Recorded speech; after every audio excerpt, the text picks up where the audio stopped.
Hi everyone, this is Abhinav from PhoneBunch and welcome to the gaming review of the Micromax Canvas Juice 2. Now I've noticed something about its display. It's a bit deep set in. It's about 2 to 3 millimeters below the front panel, which is covered in Corning Gorilla Glass. We are going to do some benchmarks on it as well, test out how this phone performs in general use. So let's start with the hardware specifications. Now it comes with a 5-inch HD IPS display, Corning Gorilla Glass protection there, Android 5.0 Lollipop. You have a quad-core processor over here, MediaTek MT6582, Mali 400MP2 GPU, 2 gigs of RAM, and about 4.5 gigs of internal storage is available to you. Now you have 8 megapixel rear autofocus camera, 2 megapixel front-facing camera, and a 3000 mAh battery. So that's the forte of this device, its battery life. You have an accelerometer, a proximity sensor, and a light sensor all there as well. Now coming to the benchmarks, we got a score of 19336 on AnTuTu, a very good score comparable to the Redmi 2 as well. Now we got just 50.3 FPS on NenaMark 2, so I do believe there will be some frame rate issues in gaming. We got 5628 on Quadrant, a very low score compared to the competition. 1605 on Velamo browser, now that's a respectable score, bit less than the competition again. And 676 on Metal. Again less than the competition. The scores are definitely lower than what I expected. Now it's a 2-point multi-touch display, which is very disappointing. You can easily get phones with 10-point multi-touch display including the Zenfone 5 in the same price bracket.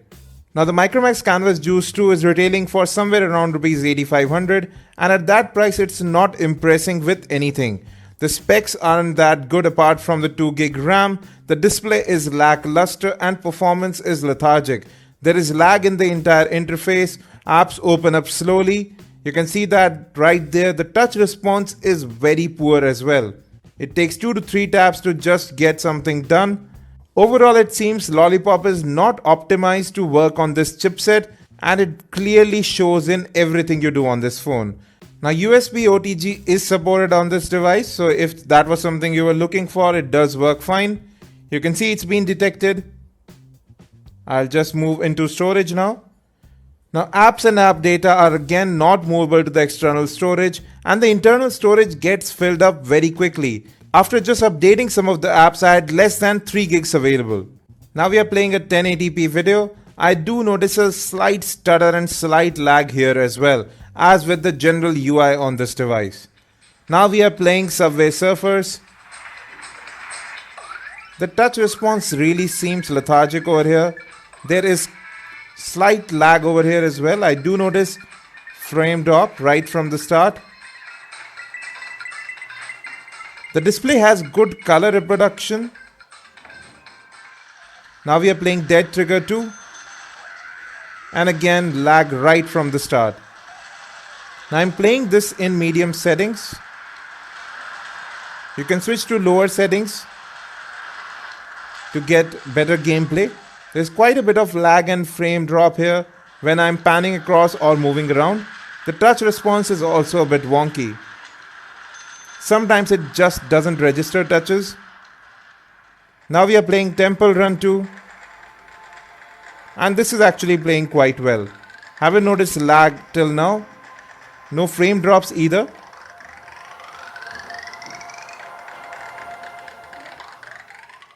Now we are playing Riptide GP2 and again the lag returns.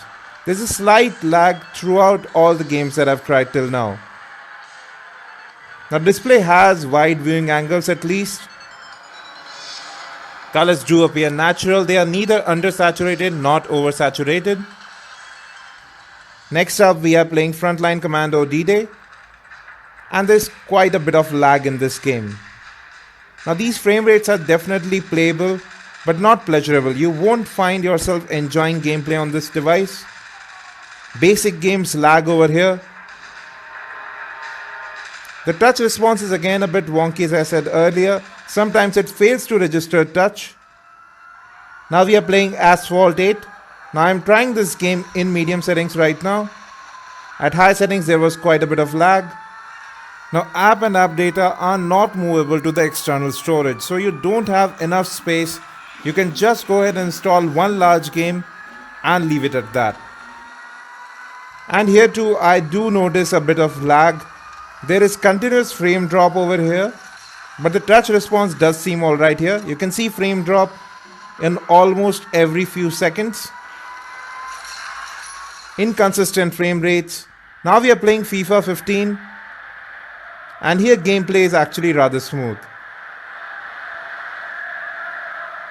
Now poor touch response definitely plagues this display. The speakerphone on the other hand is quite loud and does make gameplay immersive. It's clear, and that's the only real good thing I have found about gaming on this device. Now we are playing Modern Combat 5 and again it's quite laggy over here. Movement, panning across, zooming in, all lag. And as soon as you have two fingers on the display, sometimes it just stops responding. Now it definitely seems that this Android Lollipop ROM is not optimized for gaming and even in general performance. There is quite a bit of lag. The benchmarks don't show that, but I've already showed you that apps open up slowly and the touch response is really poor on this device. Now race to get Lollipop on board on a device is definitely not benefiting the customer. Moreover, apps are not movable to the external storage on this device. Gaming is very laggy over here. General performance is not great either.